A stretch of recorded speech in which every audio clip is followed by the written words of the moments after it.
Hey yo, what's up?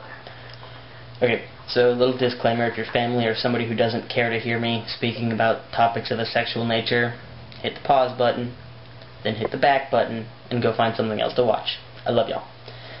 Okay, so for the rest of you, I got to watch Man Code in action today. It was kind of funny.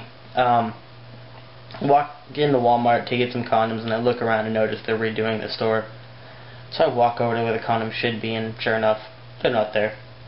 So I go hunting for these things because, well, I'm not about to ask somebody where they're at. And I finally find the aisle that says family planning, whatever. So I walk up to this rack that the condoms are on and take one look at it, and let me just tell you about this rack. It was out of control.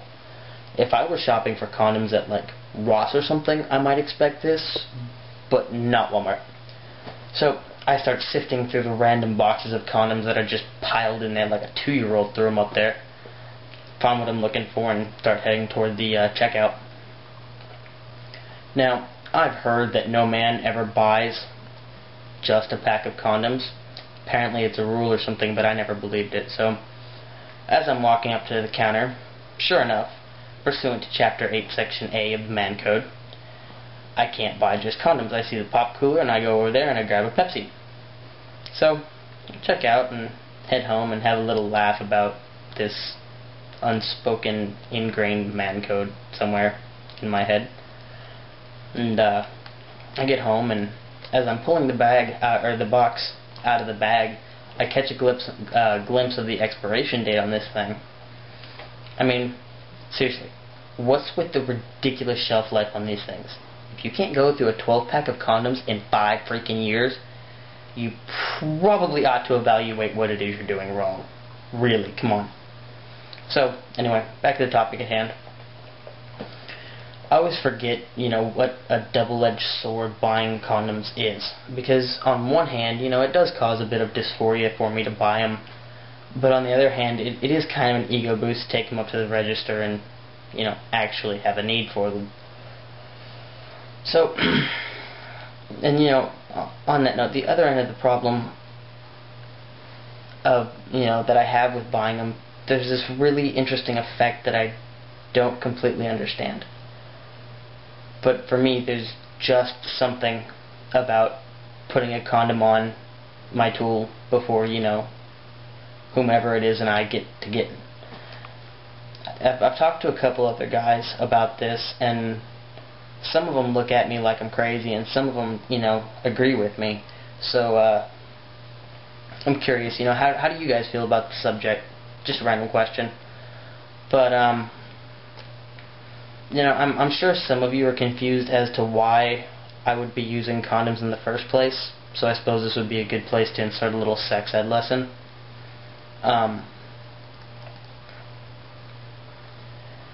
Now, let me just say that I have my own issues with the term, but for ease of simplicity, we'll call them toys, whether battery powered or harness compatible or whatever.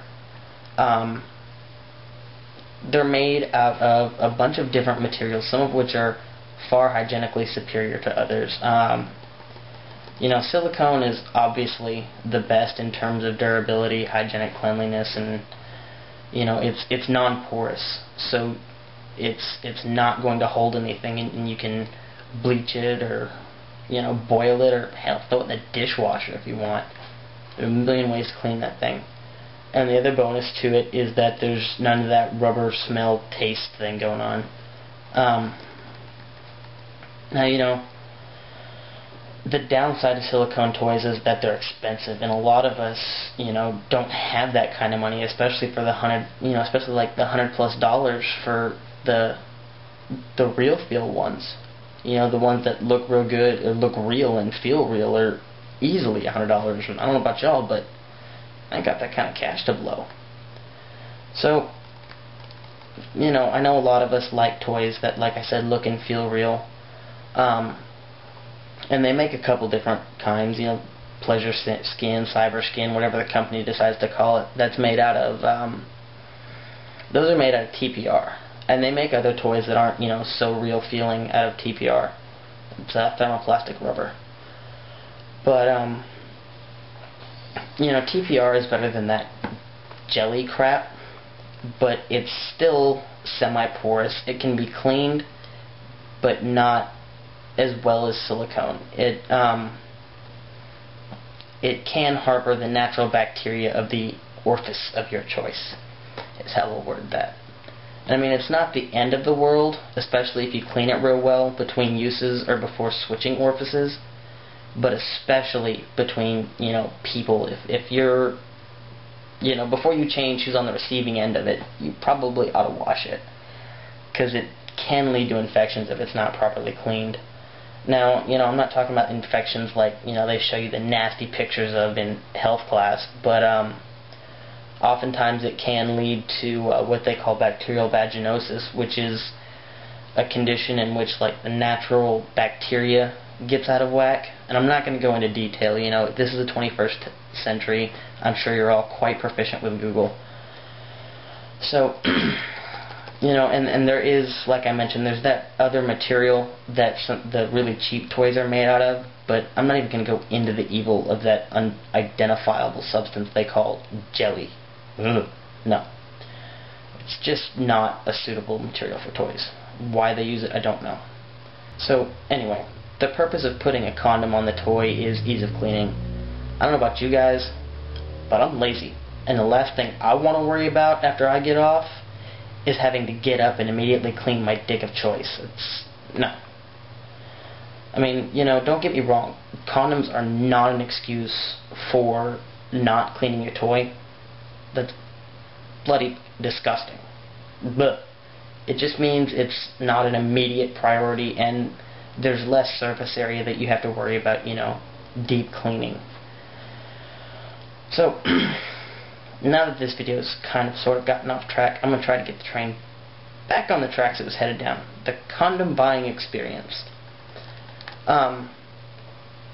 So, here's a serious question. Why is it that some people are embarrassed as hell to buy these things? I mean, I absolutely fail to see the shame in having sex, being smart about it, taking an active role in preventing unwanted pregnancies, and most importantly, taking an active role in ensuring your own health and well-being. And it really amuses me when younger guys get really embarrassed to buy the things. I mean, come on. They brag like no tomorrow when they get to second base. Whatever that means. I never understood that whole thing. But they're embarrassed that somebody will see them buying condoms. I mean, my first thought when I see somebody buying them is, good job, get it done. So I fail to understand why,